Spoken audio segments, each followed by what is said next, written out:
She was nobody's hero. She was tired. 12 hours into a shift that was supposed to end at 7, still in scrubs that smelled like antiseptic and cold coffee. Walking through a hospital parking lot at 9:15 p.m. with her shoes pinching her feet and her braids coming loose and absolutely nothing left in her body that wanted to be responsible for one more person that night. She was done. She was going home. And then she saw the car. Black. Unmarked.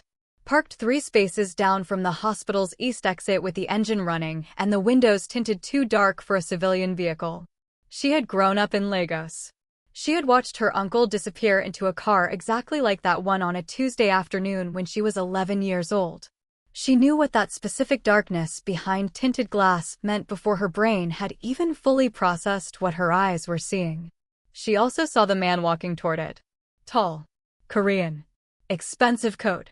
Moving with the slightly unfocused certainty of someone who had lost too much blood in the last 3 hours and was running entirely on stubbornness and the refusal to admit it.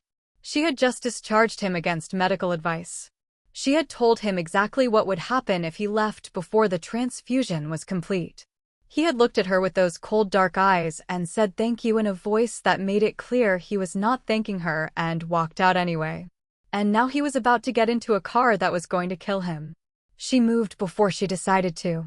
Her hand closed around his arm in the parking lot, and she said 3 words that stopped him completely. Don't get in that car. He turned and looked at her. And the world changed. Stay with me. Because what happens in the next 60 seconds is going to set everything that follows in motion. And I promise you, nothing about this story ends where you think it ends. This is where it starts.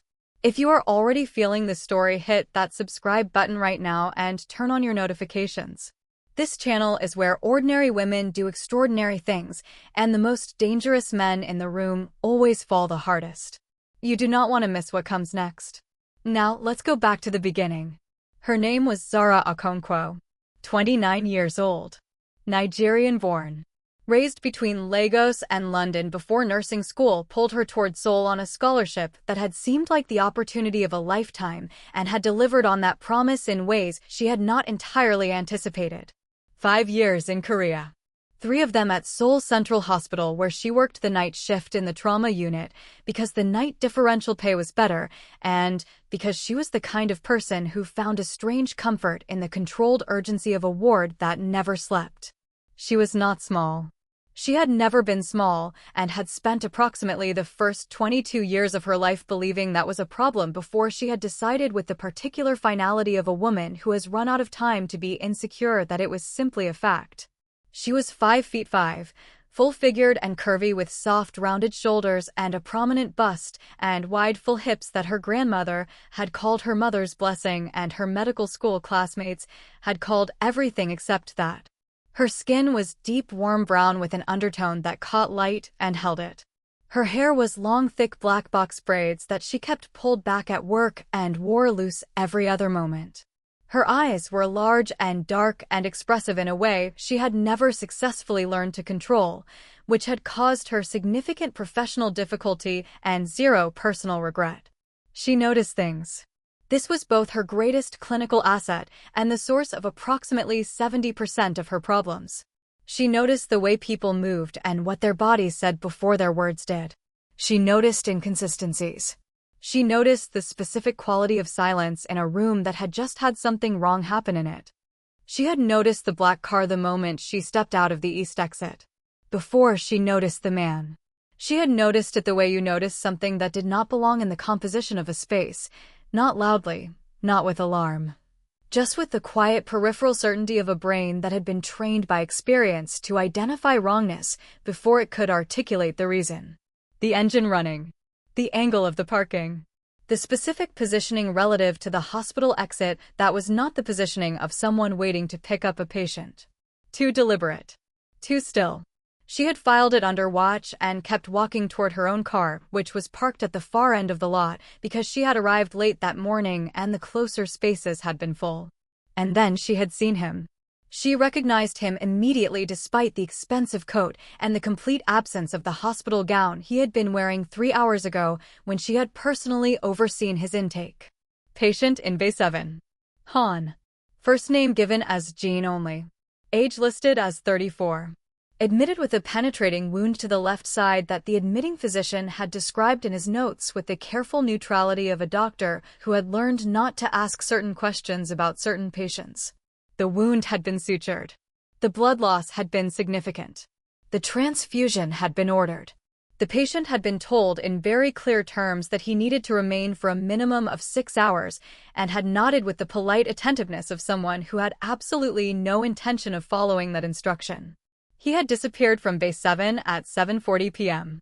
Zara had spent the subsequent hour alternating between professional irritation and clinical worry.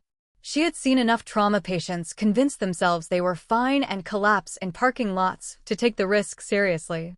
She had filed the incident with the charge nurse and gone back to her other patients and told herself it was not her problem anymore. And then she had walked out of the east exit at 9:15 p.m. and seen the car. And him. Moving toward it with the careful measured stride of a man managing pain with the only tool available to him in that moment, which was pure controlled will. She did not make a conscious decision. She simply moved. Her hand closed around his arm through the expensive fabric of his coat, her fingers finding the solidity of his forearm underneath, and she said it. "Don't get in that car." He stopped. She felt the entire body of him go absolutely still the way something went still when it was preparing to become dangerous. The specific quality of controlled threat that she had felt before in other patients and other contexts, and that her nervous system recognized before her rational mind caught up with it. He turned his head and looked at her. Up close in the cold light of the parking lot his face was, she filed this information and set it aside because it was not relevant, striking in the way of someone whose features had been arranged by genetics with a precision that felt intentional. Sharp cheekbones. Strong jaw. Dark eyes that carried something layered and cold, and underneath the cold something else entirely that she did not have a clinical name for. The wound at his left side was bleeding through the coat. She could see the dark stains spreading at the edge of the fabric. "You are losing more blood than your body can compensate for right now," she said. Her voice was the voice she used for difficult patients. Even. Direct. No room for argument. "You should be in bed with a transfusion running. Instead, you are walking toward a vehicle that has been sitting with its engine running for 40 minutes by a driver who has not moved and has not turned off the engine, which means he has been waiting for something specific, and that something specific is you. Which means someone sent that car. Which means someone knows you are here. Which means the safest thing in this parking lot right now is the building behind us." He looked at her for a long moment. Then he looked at the car. Then back at her. "You noticed all of that," he said. It was not a question. His English was precise and slightly formal in the way of someone who had learned it academically rather than conversationally. "I notice most things," she said. "It is a professional hazard. Now please come back inside before you fall down." "I am not going to fall down. You have lost approximately 900 milliliters of blood in the last 4 hours. You are not in a position to make accurate assessments of your own stability." Something moved at the corner of his mouth. Not a smile. The architecture of one. "You were my nurse," he said. "I was one of them." "Yes. I left." "You did. Against medical advice. Which I documented thoroughly in case you are wondering. You followed me into the parking lot." "I did not follow you. I was going home. You happened to be here making a very significant clinical error, and I happened to notice." He looked at the car again. A long, deliberate look. Then something in his posture shifted. Barely visible. A decision being made. "My phone," he said quietly. "I need to make a call. You can make it inside." "Not inside." He met her eyes. "Out here. But not near the car." She understood then with the particular clarity of someone who had spent enough time around controlled dangerous men to read the geometry of their caution. He needed to be visible but not accessible. Needed the open space, but not the vehicle. "There," she said, nodding toward the lit ambulance bay 20 meters to their left. Open. Monitored by cameras. Covered by the hospital's security system. An extremely public and extremely well-lit space that would be deeply inconvenient for anyone planning something that required darkness and privacy. He looked at it. Nodded once. They walked to the ambulance bay. She stood beside him while he made his call. 3 minutes of rapid Korean that she did not understand and did not try to. She watched the black car instead. Watched it sit there. Watched the moment when it became apparent to whoever was inside that their target was standing under hospital security cameras with a witness who appeared to have no intention of leaving. The car pulled out of the parking lot at 9:22 p.m. She clocked it. "It's gone," she said. He ended his call. Looked at the space where the car had been. "Yes," he said. "Do you know who sent it?" A pause. "I have a reasonable suspicion." "Are there going to be more?"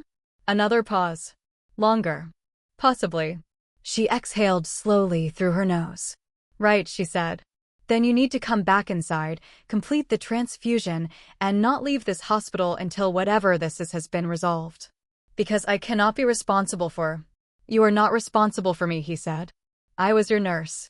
Clinically, that relationship does not end because you walked out a door. I signed the discharge form." "You signed an against medical advice form which explicitly states that the hospital and its staff accept no liability for outcomes resulting from your departure.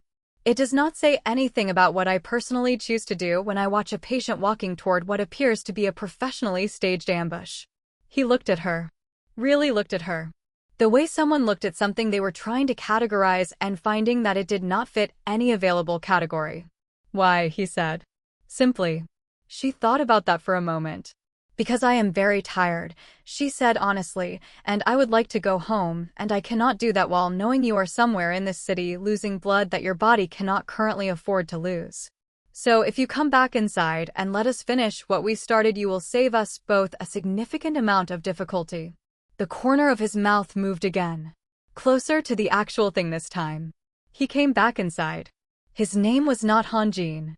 She found this out approximately 40 minutes into the reinstatement of his transfusion when one of the senior physicians arrived at Bay 7 with the specific energy of a man who had just received a phone call that rearranged his understanding of who was in his hospital and why. The physician had pulled the charge nurse aside. The charge nurse had looked at Bay 7.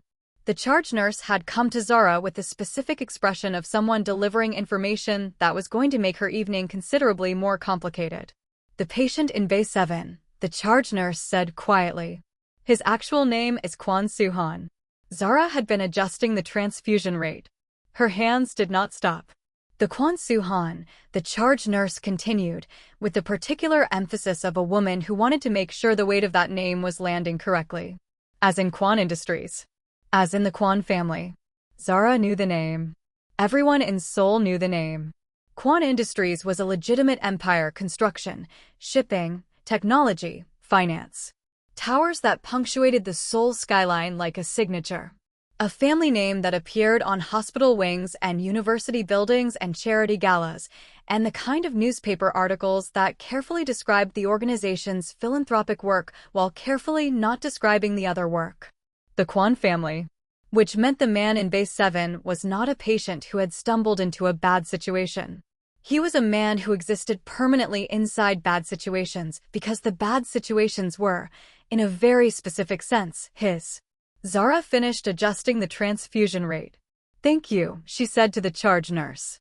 She went back to Base 7. He was sitting upright in the hospital bed in the way of someone who had decided horizontal was a position for people who had given up. His phone was in his hand. His coat had been removed and hung over the chair beside the bed. The transfusion line ran from his left arm with the clean efficiency of a system working properly. He looked at her when she entered. "You know who I am now," he said. "I knew your name was not Hanjin," she said. The paperwork was too clean in some places and too vague in others. It had been filled out by someone who was good at the general shape of documentation without caring about the specific details. He said nothing. "The name I was just given," she continued, pulling the chart and reviewing the numbers with the focused attention she gave every chart regardless of who it belonged to, "does not change your clinical situation.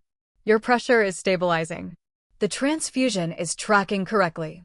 You should be here for another 4 hours minimum." "I will be here for another 4 hours," he said. She looked up from the chart. "The car was dealt with," he said simply. "I have people in the building. I am not going anywhere." A pause. "This time." She put the chart back. "Good," she said. She started to leave. "Nurse." She stopped. Zara, she said without turning around. My name is Zara. If we are going to have this conversation for the next 4 hours, you should use it. A silence. Zara. Her name and his voice sounded differently than it did in anyone else's. She noticed this the way she noticed most things, precisely, against her will, and with no available recourse. Why did you really come after me? She turned around. He was watching her with the dark layered eyes that she had been carefully not looking at directly since they had walked back into the hospital together. Up close with the harsh bay lighting above him, and the transfusion running and the coat gone, he looked less like the controlled, dangerous man from the parking lot, and more like a man who was very tired and very alone, and had been both of those things for a very long time. She knew that look. She had seen it in different versions on different faces in different bays for 3 years. It was the look of someone who had stopped expecting care from strangers. I told you why, she said. Clinically. Yes, he said. And the real reason. She considered the question seriously. The way she considered all serious questions. Because nobody should die in a hospital parking lot, she said finally, when the hospital is right there. He held her gaze for a moment. Then he looked at the transfusion line. Reasonable, he said. She left the bay. She stood outside it for 3 seconds with her back against the wall and her eyes closed, and told herself very firmly that Kwon Soo-Han was a patient and she was a nurse, and those were the only categories that were relevant in Bay 7 of the Seoul Central Hospital Trauma Unit. She believed this completely. She believed it for approximately the next 6 days. He came back on Tuesday. Not as a patient. He walked through the front entrance of the hospital at 2 p.m. in a dark suit with 2 men she recognized from the parking lot, quiet men with the particular posture of people whose job it was to be ready for things, and asked at the front desk for nurse Zara Okonkwo by name. She was told this by a colleague who delivered the information with the specific energy of someone reporting a significant event and was visibly disappointed by the composure of the response. Zara took the break she was technically not due for another hour and went downstairs. He was standing in the lobby. He looked different in daylight without blood and adrenaline. The suit was impeccable and dark and fitted with the precision of something made specifically for his body. His posture was the posture of a man who had never once in his life entered a room uncertain of his right to be in it. The 2 quiet men stood at a careful distance that was simultaneously close enough to respond and far enough to provide the illusion of privacy. She crossed the lobby toward him. He watched her come. You are recovered, she said when she reached him. It was not a greeting. It was a clinical assessment, and they both knew it. Your treatment was thorough, he said. The hospital's treatment, she corrected. I was one member of a team. You were the member who came after me in the parking lot. She said nothing to this, because it was accurate. I came to return something, he said. He reached into the interior pocket of his jacket and produced a small card. She looked at it. It was cream-colored with a single name and a phone number. No title. No company.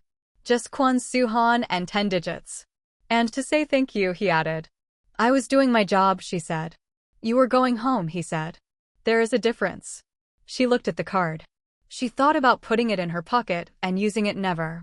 She thought about what she had seen in his face in Bay 7 when he did not know she was looking. The exhaustion. The specific kind of alone that came from existing in a world where trust was a liability. She took the card. How is your side? She asked. Healing correctly. You should come back in 10 days for suture removal. I will send someone. You should come yourself. Wound assessment is better done directly. He looked at her with the dark layered eyes. 10 days, he said. 10 days, she confirmed. He nodded once. Turned to leave. Got 3 steps and stopped.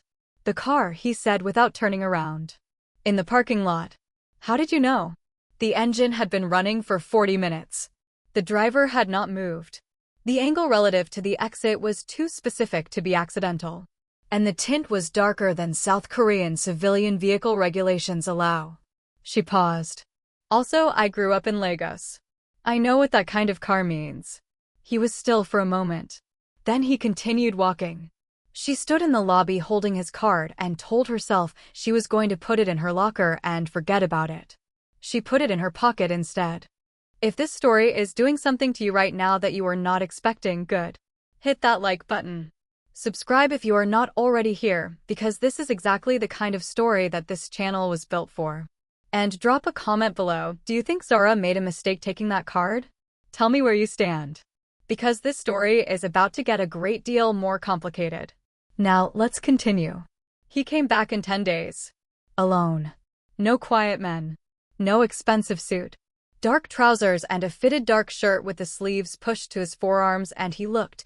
She noted this with the clinical detachment she applied to irrelevant observations, considerably more human without the armor of the professional presentation. She did the wound assessment herself. The sutures were clean. The healing was textbook. She told him this with the straightforward precision she applied to all clinical findings, and he listened with the focused attention he apparently applied to everything. You followed your discharge instructions, she said. You gave me very specific ones. Most patients do not follow them. I follow instructions that make sense. She disposed of the suture packaging. And instructions that don't, she asked. I evaluate them on their merits. She looked at him. Like the instruction to stay for the transfusion. That instruction made sense, he said. I simply received information that elevated the risk of following it above the risk of leaving. The car. Yes. Someone knew you were in this hospital. Someone always knows where I am, he said. Not with bitterness. With the flat matter-of-factness of someone describing a weather pattern they had learned to operate within. The question is always who has acted on that information and why. She stripped off her gloves. That sounds like a very exhausting way to live, she said. He looked at her. She had not meant to say that out loud. The clinical filter she had spent 3 years building in this hospital, the one that kept her observations internal until they were useful rather than simply honest, had apparently filed that sentence under useful before her editorial process could review it. I apologize, she said. That was accurate, he said. She looked at him. It is exhausting, he said simply. Like the admission cost nothing. Like he had decided at some point that honesty about certain things was more efficient than the alternative. You are the first person who has said so out loud in some time. The bay was very quiet. Zara had been a nurse for long enough to know that the most important things people said in hospitals were usually the things they said sideways. Not directly about what they meant. Not addressed to the center of the wound. But near it. Circling it. Testing whether the air around it was safe. Your people, she said carefully. They don't say it. My people have an investment in me being fine, he said. It would not serve their interests to acknowledge when I am not. And you, she asked. What serves your interests? He considered this. Currently, he said. Functional wound healing and not being poisoned in hospital parking lots. She bit the inside of her cheek. The bar is not high, she said. No, he agreed. And the corner of his mouth did the thing it had done in the parking lot. Closer now. Almost. It is not. She did not call the number on the card. He called her. 8 days after the suture removal.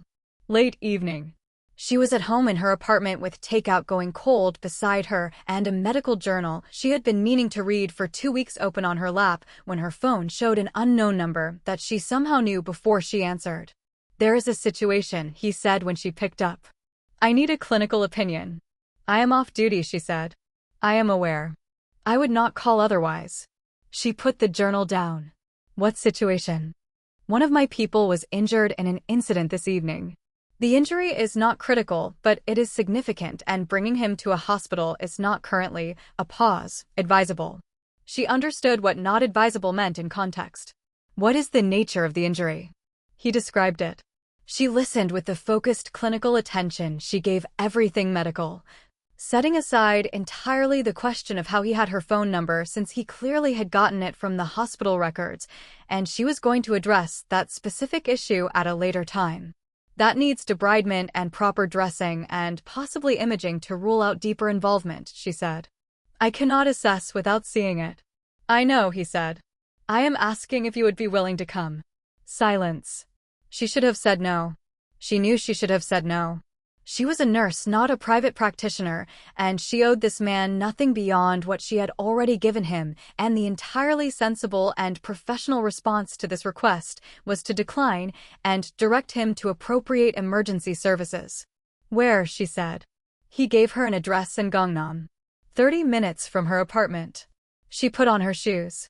She told herself on the entire drive over that she was doing this because of the patient in the other room and not because of Kwon Soo-Han personally, and she maintained this position with reasonable conviction until she arrived at the address, which turned out to be a building that occupied an entire city block and had security at the entrance that waved her through the moment she gave her name, which meant he had told them she was coming, which meant he had believed she would come before she had said yes. She filed that information under things to think about later and went inside. The injured man was in his 30s, compact and professional and embarrassed in the specific way of people who were accustomed to managing things and did not enjoy being managed. The wound was as described. Zara assessed it efficiently and worked on it with the supplies she had brought and the additional ones that materialized from somewhere in the building with the same efficiency that everything in this building appeared to materialize. Kwon Soo-Han stood to the side and watched her work. He did not hover. He did not interfere. He did not offer unnecessary commentary. He simply watched with the focused, quiet attention of someone who is paying attention to more than the clinical procedure. When she was done, she gave the injured man his instructions with the same direct clarity she gave all her patients, and he received them with the slightly stunned compliance of someone who was not accustomed to being spoken to that way and was finding it unexpectedly effective. She washed her hands. Kwon Soo-Han walked her to the elevator. They stood in the corridor outside it while it came. "Thank you," he said. "He should be seen properly in 48 hours if there is any change in the wound's presentation. I will make sure of it." "You should not have gotten my number from hospital records," she said. "No," he agreed. "I should not have. It is a significant violation of patient privacy protocols, and I should report it." "Yes. I am not going to report it." "I know." The elevator arrived. She stepped in, turned to face him. He was standing in the corridor looking at her with the dark eyes and the composed face and the specific quality of attention that she had been cataloging since the parking lot without meaning to. The attention of a man who listened to more than what was said, who read the space between words as carefully as the words themselves. "Why did you call me?" she said. Not an accusation. A genuine question. "You have resources. You have people.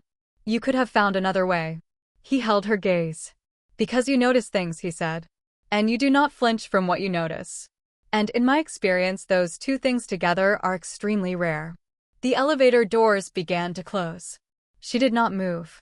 "Good night, Zara," he said. The doors closed.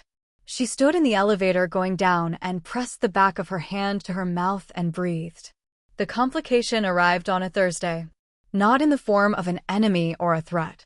In the form of a woman named Shin Ji-young who arrived at Seoul Central Hospital in a black car with a personal physician and a security detail and asked at the reception desk for information about a patient who had been admitted 6 weeks ago under the name Han Jin. Zara was not on duty. She heard about it the next morning from the charge nurse who had been on shift. "She was asking about your patient," the charge nurse said with the careful neutrality of someone delivering information they found personally significant. "The man with the wound." She said she was his fiancé. Zara was pouring coffee. Her hand did not stop. "Did she get any information?" she asked. "Privacy protocols. We couldn't confirm or deny." "Good. Zara." The charge nurse's voice was gentle in the way it was gentle when she was trying to say something kind about a difficult thing. She was very beautiful. And she seemed very certain about the relationship. Zara drank her coffee. "He is a former patient," she said. "His private life is not relevant to his clinical care." She said this clearly, and she meant it, and she spent the rest of her shift applying it with complete professional effectiveness and approximately zero personal success. She called him that evening. He answered on the second ring. "Shin Ji-young came to the hospital," she said. No preamble. A silence. "I see," he said. "She described herself as your fiancé." Another silence. Longer. "That is a complicated description," he said. "I need it to be a simple one," Zara said. "Because I need to understand what I am doing." "What do you think you are doing?" he asked. She pressed her lips together. "I think," she said carefully, "that I have been coming to your building at 11 p.m. and having conversations in hospital corridors and keeping your card in my pocket and telling myself it is professional when it has not been professional for some time. And if there is a fiancé, I need to know that." A long silence. She is not my fiancé, he said. She is a woman my family has been trying to position me toward for 2 years. I have not agreed to that positioning. She believes that her persistence will eventually change this. It has not and will not. Does she know that? She has been told. Does she believe it? No, he said. She does not. That is a problem. Yes, he said. It is. For whom specifically? For everyone involved, he said. But particularly for me. And potentially a pause for you. If you are becoming a variable she is aware of. Zara sat with that. Is she dangerous? She asked. Not physically, he said. Her methods are different. She operates through information and social pressure and the specific architecture of reputation damage. A pause. She is very good at it. How good? She ended the career of a man who refused her family's business proposal by finding a minor regulatory irregularity in his company's filings and giving it to 3 journalists simultaneously. He said this without judgment, almost with the detached appreciation of one professional evaluating another's methodology. In my world, that is considered elegant work. Zara exhaled. You surround yourself with very complicated people, she said. I am a very complicated person, he said. It tends to be consistent. I am not complicated, she said. No, he agreed. You are the least complicated person I have encountered in a significant amount of time. Which is a pause, something I did not anticipate needing. The apartment was quiet around her. Soo-Han, she said. It was the first time she had used his name. She heard the quality of silence that followed it. Yes, he said. What is this, she said. Not with drama. With the directness she applied to everything. Between us. What is it? A long pause. I do not know yet, he said honestly. But I know that I called you instead of anyone else when my man was injured. I know that I think about the parking lot with a frequency that has no professional justification. I know that when Ji-young described herself as my fiancé, my primary reaction was not embarrassment for her presumption, but concern for what it might mean for you. That is a lot of knowing for someone who does not know what it is, she said. Yes, he said. I need you to resolve the Ji-young situation, she said. Clearly and completely. Before this becomes anything else. I understand. I am serious. I know you are. That is one of the things I know. She pulled her knees up to her chest on her couch in her small Seoul apartment. Come to the hospital next Thursday, she said. I want to check the wound site one more time. The wound is healed. Come anyway. A pause. The shape of a smile in it. Thursday, he said. Ji-young moved faster than either of them anticipated. On Tuesday, a photograph appeared on a private social media account that several hundred people in Seoul's wealthy social circles followed with the dedicated attention of people whose primary entertainment was other people's business. The photograph showed Zara leaving the Gangnam building at 11:40 p.m. It was clear. Well lit. Unmistakably her. The caption said simply, "Some things are better done in the open." By Wednesday morning, 2 things had happened. The first was that the photograph had been shared 16 times within those social circles. The second was that a formal complaint had been filed with Seoul Central Hospital suggesting that one of its nursing staff had been making private medical house calls of a potentially inappropriate nature to wealthy male patients. Zara found out about both things simultaneously at 7 a.m. on Wednesday from the charge nurse, who had the expression of someone delivering catastrophically bad news with genuine regret. Zara read the complaint. She read it twice. Then she folded it with the precise, careful movements of someone who needed her hands to be occupied so that the rest of her could stay level, and she put it on the charge nurse's desk and she went to start her shift. She did not call him. She did not call him because she needed to handle this the way she handled everything that was hers to handle, which was with her own resources and her own competence and the minimum possible amount of being rescued. She went to the nursing director's office. She sat down across from the nursing director, who was a Korean woman in her 50s, who had run this unit with the specific combination of warmth and precision that Zara had spent 3 years deeply respecting. She explained the situation completely and accurately. The initial admission. The parking lot. The follow-up call. The house visit for the secondary patient. She described it all in clinical terms, and then she said the part that was not clinical. She said that she had developed a personal connection to the patient that she believed had remained within appropriate professional boundaries, but that she understood why the complaint had been filed and why it required review. The nursing director listened. When Zara finished, the nursing director was quiet for a long moment. The complaint was filed by a named individual, the nursing director said. Not an anonymous source. A Shin Ji-young, who is not a patient at this hospital and is not personally affected by any action you took. I know, Zara said. The complaint has no clinical basis, the nursing director continued. The house call, while irregular, involved a third-party patient, and there is no evidence of any inappropriate conduct. The photograph shows you leaving a private residence at night, which is not a disciplinary matter. I know, Zara said again. The review will be routine and it will find nothing, the nursing director said.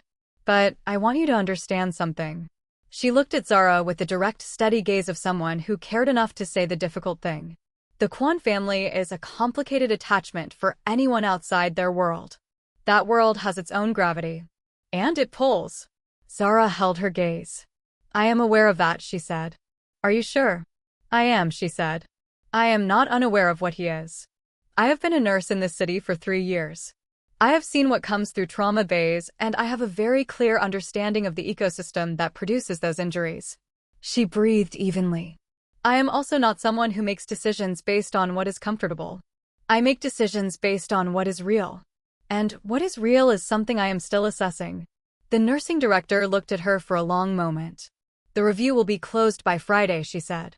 Go to your job, Zara. Zara went and did her job. She did it for the entire shift with complete professional competence and zero visible distress, and the kind of focused energy that came from anger being redirected into something useful. At the end of her shift, she called him. He answered before the first ring completed. I know, he said. I handled it, she said. A pause. I know that too, he said. I was told you went to the director yourself. How were you told? I have people in most buildings in this city, he said. Not as a boast. As a fact. I want to. Do not fix it, she said. Silence. Zara. I am serious. Do not send anyone to Ji-young.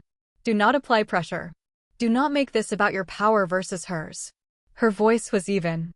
I can defend my own professional standing. The moment you intervene in that, it becomes something different. It becomes me being protected by you rather than me protecting myself. And I need the second thing. A very long silence. That is, he said slowly, the most direct thing anyone has said to me in a professional context in approximately 5 years. I will take that as acknowledgement, she said. It is, he said. Acknowledged. A pause. I will handle Ji-young through other means. Not pressure. A direct conversation. Which should have happened before now.